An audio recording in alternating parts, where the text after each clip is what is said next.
शास्त्र और पुराण कहते हैं सब जगह का पाप तो क्षमा हो सकता है, सभी दुष्कर्मों का प्रायश्चित हो सकता है, लेकिन तीर्थ क्षेत्र में किया गया पाप का कोई अपकर्म हुआ, कोई दुष्कर्म हुआ तो वह वज्र लेख हो जाता है, मतलब उसको कई गुना ज्यादा भोगना ही पड़ता है। शास्त्रों ने ये मर्यादा इसलिए बनाई है कि हम तीर्थ क्षेत्र में जाकर पवित्रता को और सघन करें, वहाँ की पवित्रता, महिमा, आध्यात्मिकता, तपश्चर्या, दिव्यता की तरंगों को और ग्रहण करें, आत्मसात करें। यह महिमा भगवान श्री राम ने सीता जी को भी सुनाई और लक्ष्मण जी को भी सुनाई और सखा निषाद राज को भी सुनाई। आगे गोस्वामी जी कहते हैं, तब प्रभु भारद्वाज पही आए, करत दंडवत मुनि उरलाए, मुनि मनमोद न कछु कही जाई, ब्रह्मानंद राशि जनु पाई। स्नान पूजन आदि सब करके प्रभु श्री राम जी भारद्वाज मुनि, जो हमने कहा था ना वहाँ के, उन्होंने ही प्रयागराज को बसाया है, आदि निवासी है ऋषि भारद्वाज।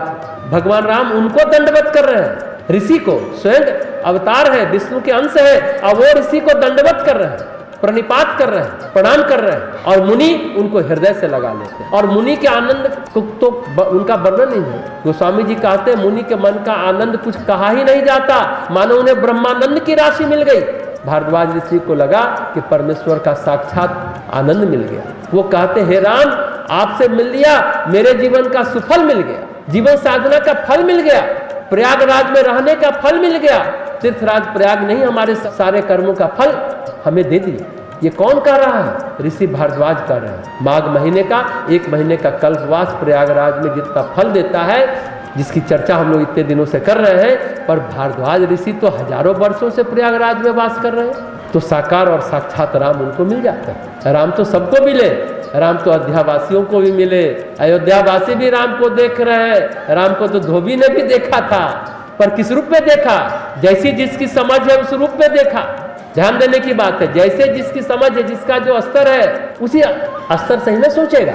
अयोध्यावासियों ने भी राम को देखा, धोबी ने भी राम को देखा, और भारद्वाज ऋषि ने भी राम को देखा। भगवत गीता में भी भगवान कहते हैं ना, जो मुझे तत्व से जानता है वही मुझे सचमुच में जान पाता है। जो मुझे तत्व से जानता है वही मुझे सचमुच में जान पाता है। अरे दुर्योधन को भी कृष्ण मिले, धृतराष्ट्र को भी कृष्ण मिले, संजय को भी कृष्ण मिले, ऋषि व्यास को भी कृष्ण मिले, अर्जुन को भी कृष्ण मिले, पर कितने लोग कृष्ण को तत्व दृष्टि से समझ पाए?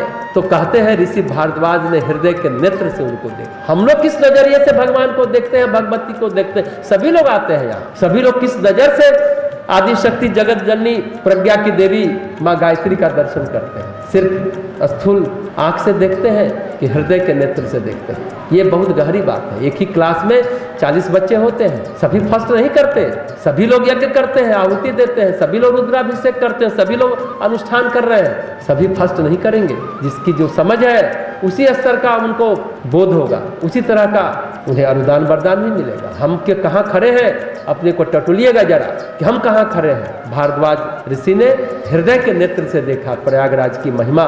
ये बहुत गहरी बात है। महामुनि भारद्वाज है, हजारों वर्षों से वहाँ तपस्या कर रहे हैं, साधना कर रहे हैं, वो परमार्थ भी कर रहे हैं, ऋषियों को मार्गदर्शन भी दे रहे हैं, अध्ययन अध्यापन भी कर रहे हैं। ऋषि भारद्वाज क्या कर रहे हैं? कह रहे, प्रभु मुझे ब्रह्म ज्ञान तो हो गया, लेकिन भगवत प्रेम की लालसा है। ऋषि के हृदय में राम को देख करके राम की भक्ति का उद्वेग हुआ, तो कहते हैं मुझे भगवत प्रेम दो। क्या क्या करते हैं ऋषि भारद्वाज? अध्ययन अध्यापन, तपस्या, साधना, सब कुछ कर रहे हैं। अब भगवान को देख के कहते हैं मुझे भगवत प्रेम की लालसा।